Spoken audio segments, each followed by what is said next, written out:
The man who paid for her was a study in granite and grief. His name was Caleb, a word as blunt and hard as the land he worked. He stood on the porch of a house that seemed to have been carved from the same sorrow that shaped him, a silhouette against the vast, unforgiving sky. Mai descended from the wagon, her small bundle clutched in her hands, the fabric worn thin as a prayer. The wind was a predator, clawing at her clothes, whispering of isolation. There was no welcome in his eyes, only appraisal. He looked not at her face, but at the contract in the driver's hand, a piece of paper that declared her purpose: cook, laundress, housekeeper. A ghost to fill the empty spaces. He passed a leather pouch heavy with coin to the driver, the clink of metal a final, cold transaction that severed her from one bleak reality and tethered her to another. He did not offer his hand. He did not speak her name. He simply gestured toward the door with a tilt of his chin. "The work is inside," he said, his voice the grating sound of rust on iron. The door opened into a silence that was deeper than mere quiet. It was an absence, a hollowed-out thing that clung to the furniture and lay thick as dust on the floorboards. This was not a home, it was a monument to something lost, and she was to be its silent caretaker. He showed her to a small room at the back, little more than a closet with a cot. It was clean but cold, the air thin and forgotten. He left her there without another word, the sound of his heavy boots receding down the hall a sentence of profound and utter solitude. Her first days were a conversation with the house itself. She learned the geography of his pain in the undisturbed dust on a mantelpiece, in the single tin cup and plate left to dry by the sink, in the way every curtain was drawn tight against the sun. The house held its breath, and she moved within its lungs, careful not to exhale too loudly. She began her work not to please him, for she sensed he was beyond pleasing, but to carve out a space where life could persist. She scrubbed the floors until the pale wood grain emerged like a forgotten memory.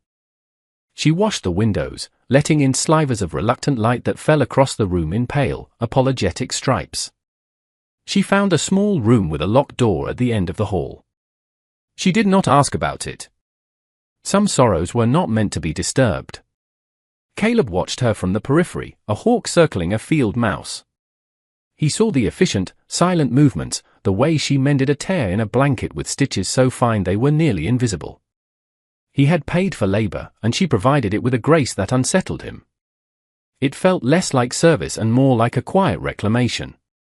A part of him, the bitter, wounded part, resented the intrusion of order into his carefully curated chaos. But another, deeper part, a part he thought long dead, felt a strange, unwelcome stirring. It was the feeling of a frozen river in the first days of spring, the groan of ice beginning to break under a pressure it could no longer withstand. He would find her polishing the tarnished silver of a single, small spoon, and the sight would send a shard of memory through him so sharp it stole his breath. He would turn and leave, retreating to the barn, to the familiar company of his own ghosts. One afternoon, while beating a rug outside, she saw the child.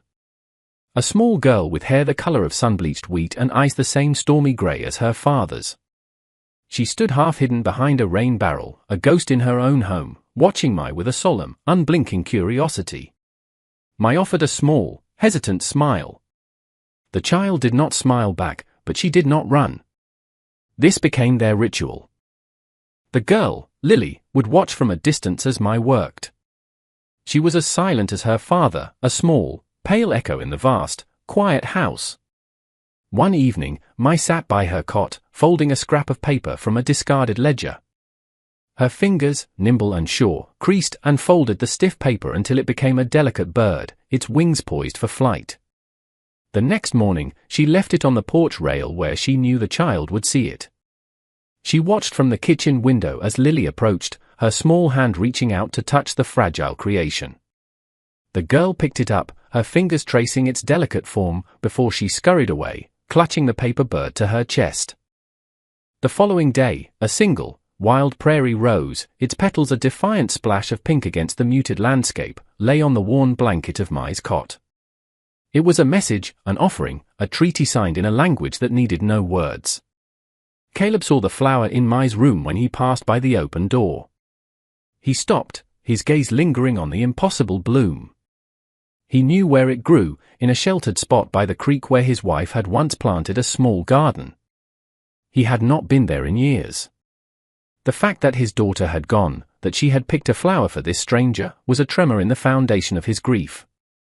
It was the first bridge built across the chasm of their silence, and it had not been built by him. The house began to change in ways that were subtle at first, then undeniable. The scent of yeast and baking bread pushed back against the stale smell of sorrow. The rhythmic thump of a kneading dough became a new, steady heartbeat in the home's hollow chest. Mai would sometimes hum as she worked, a low, melodic tune from a land Caleb could not imagine.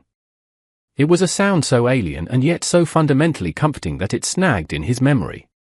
Soon, he heard another sound accompanying it, Lily's small, tentative humming, a fragile harmony to Mai's quiet song. He found himself lingering by the kitchen doorway, drawn by the warmth that radiated from the old wood stove, a warmth that had nothing to do with the fire. He would watch Mai's hands as she shelled peas or stitched a patch onto Lily's worn dress. They were hands that spoke of hardship but moved with an innate gentleness. He never spoke, but his presence was a question he did not know how to ask. One evening, as Mai tucked Lily into bed, the child looked up at her, her grey eyes wide and serious in the lamplight.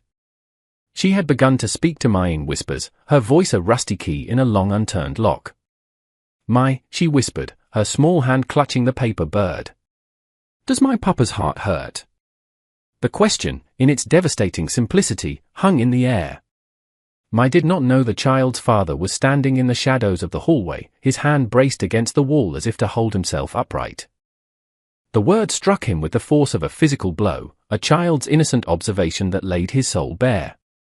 He retreated before Mai could answer, the question echoing in the frozen chambers of his heart, a crack spreading through the ice. He found her by a small patch of barren earth behind the house, where she was turning the soil with a rusty trowel. The ground was hard, packed dense by years of neglect and unforgiving sun. He stood there for a long moment, watching her struggle, the wind whipping strands of dark hair across her face. The silence stretched between them, familiar and heavy. "The soil is hard here," he said, the words feeling foreign in his mouth. Nothing's grown in that spot for years. It was the first thing he had said to her that was not an instruction. It was an observation, a shared acknowledgement of the world they inhabited. Mai paused, looking up at him, her expression unreadable. She did not seem surprised. "All soil is hard at first," she replied, her voice soft but clear. "It needs care." Water. She turned back to her work, her meaning hanging in the air between them, as much about the patch of dirt as it was about the barren landscape of their lives. He did not leave.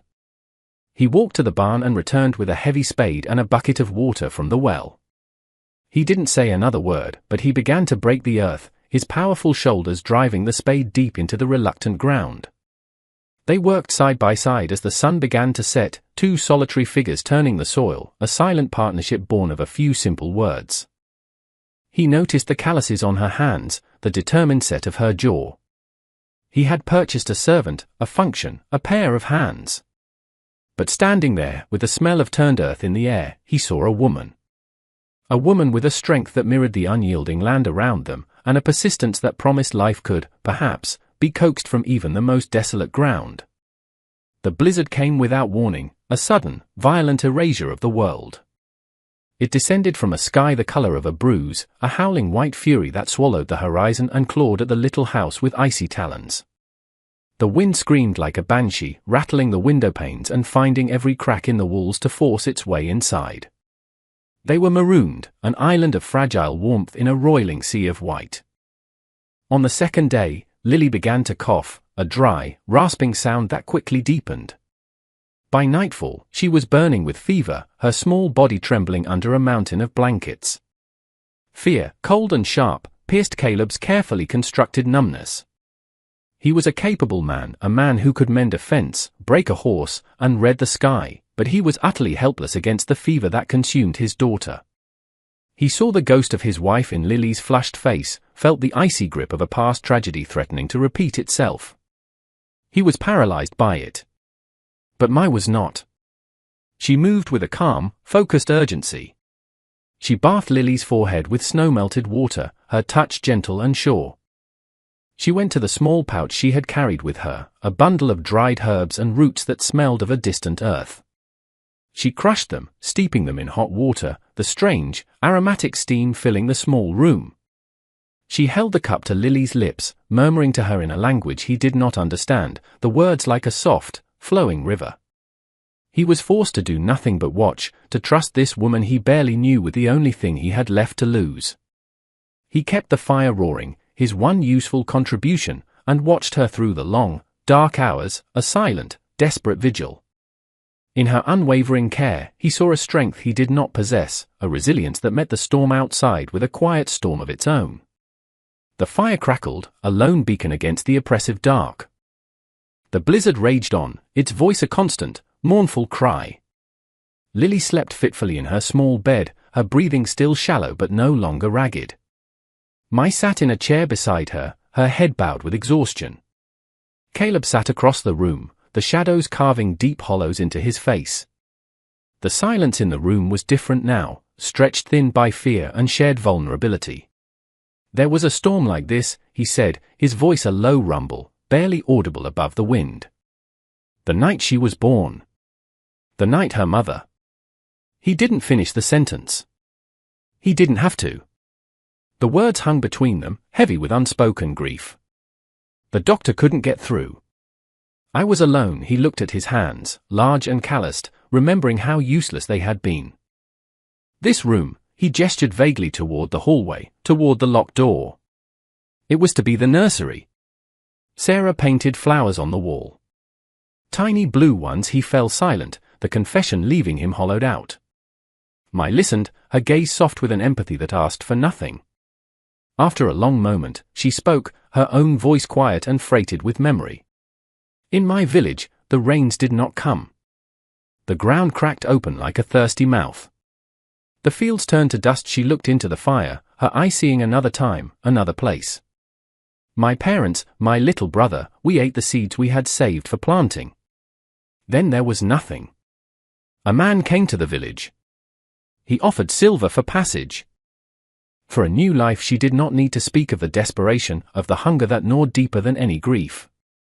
In the flickering firelight, they were no longer a master and his purchased servant. They were two survivors, two souls who had lost everything, their separate sorrows weaving together in the shared darkness, creating a fragile, unexpected tapestry of understanding. The storm outside had breached the walls inside, and in the wreckage, they had found a common ground. When the world returned, it was blindingly white and utterly silent.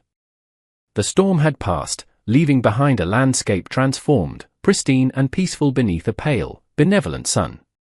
The silence that filled the house was no longer an absence, but a calm. Lily's fever had broken in the pre-dawn hours. She was weak, but her eyes were clear when she woke, and she asked for a drink of water in a small, thin voice. The relief that washed over Caleb was so profound it left him weak.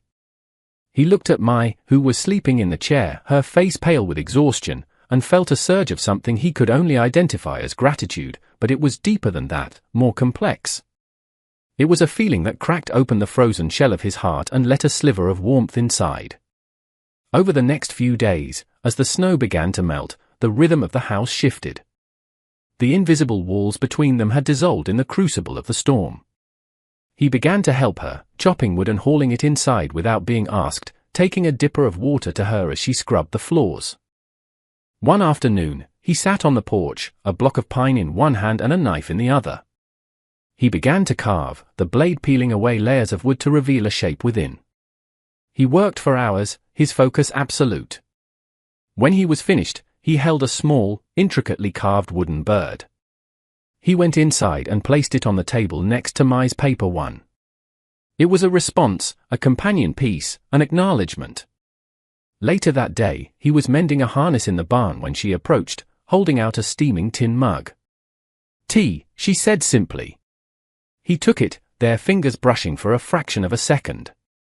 He looked at her, really looked at her, and for the first time, he called her by her name. "Thank you, Mai." The trip to town was a necessity. The blizzard had depleted their supplies, and the thaw had made the roads passable again. As they rode in the wagon, Caleb, Mai, and Lily, it was the first time they had left the isolation of the ranch as a unit. Lily sat between them, a small, solid presence, clutching both her paper bird and her new wooden one.